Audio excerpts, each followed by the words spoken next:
Goeiemôre, ons gaan vandag aandag gee aan korting ontvang vanaf krediteure wanneer ons rekening betyds betaal word.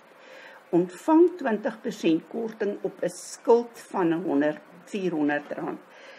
Die skuld is gelyk aan 100% en dit is gelyk aan 400. So as ons die oninbare skuld wil bereken, sal dit 20 op 100 wees. Ontvang 400 nadat 20% korting toegestaan is. Dit beteken die bedrag wat ons betaal is 80% van die skuld, maar daar's 20% korting. So as ons hierdie korting wil bereken, sal dit 20 op 80 wees, wat dan vir my R100 gee. Dit is baie belangrik om te bepaal of die bedrag verskaf, die totale uitstaande bedrag of die bedrag betaal is. Op 31 Mei het Mamelodi Handelaars 765 betaal nadat 15% korting ontvang is. So die bedrag wat betaal is, was 765. As die totale skuld betaal word, word 100% van die skuld betaal. Korting ontvang is 15%, so die bedrag wat betaal word is 85% van die skuld. En vir ons is gegee dat die bedrag wat betaal is R765 wat gelyk is aan 85%. As ons die korting wil bereken, die een wat ons wil hê, 15, gedeel deur die een wat ons ken, 85, maal met 765 en dit gee vir my R135. As ek die totale skuld wil hê, 100% is die een wat ek wil hê, gedeel deur 85 wat bekend is, en dit gee vir my R900. Krediteure se totale skuld is 900. Ons sal die krediteure verminder met die bank en met die korting ontvang om die totale skuld te verminder.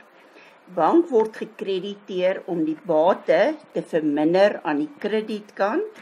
Korting ontvang word gekrediteer om die inkomste te vermeerder aan die kredietkant.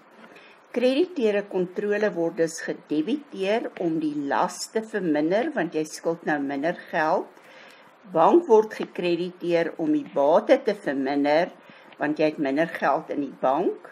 Jy betaal met 'n cheque teenblad en ons gaan dit in die kontantbetalingsjoernaal skryf. Ons gaan ook die krediteure kontrole debiteer om die laste te verminder met die korting wat ontvang is. Korting ontvang word gekrediteer sodat die eienaarsbelang vermeerder kan word met 135, want korting ontvang is 'n inkomste wat winste vermeerder.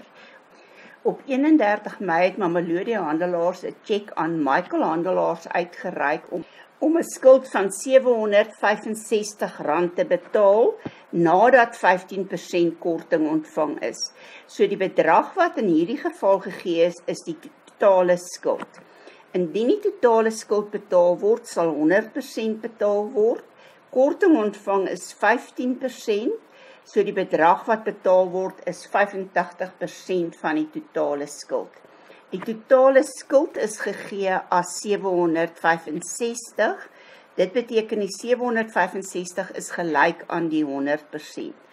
As ons die korting wil bereken, die een wat ons wil hê 15, op die een wat ons ken 100, maal met 765 en dit sal vir my R115 gee. Die bedrag wat ons betaal sal dan 85% wees, wat vir my R650 gee.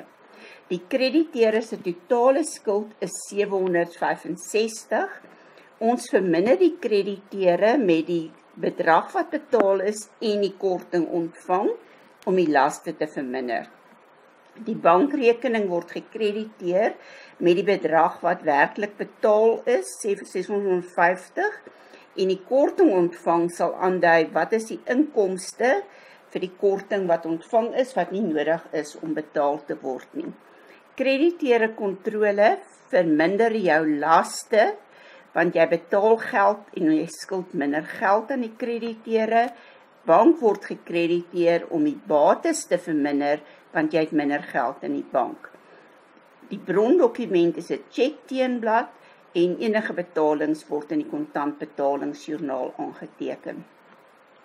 Krediteure kontrole word ook gedebiteer om die laste met 115 te verminder omdat jy minder geld aan die krediteure skuld.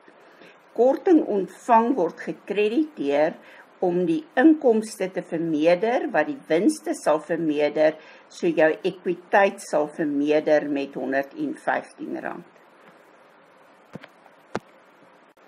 Wat het ons geleer? Wanneer korting ontvang bereken word, moet bepaal word of die uitstaande skuld of die bedrag ontvang gegee is, om te verseker dat die regte berekening voltooi word. Die krediteure kontrole word gedebiteer om die laste te verminder met die bedrag betaal en met die korting ontvang. Bank word gekrediteer om die bate te verminder omdat daar minder geld in die bank is. Korting ontvang word gekrediteer om 'n inkomste te vermeerder aan die kredietkant.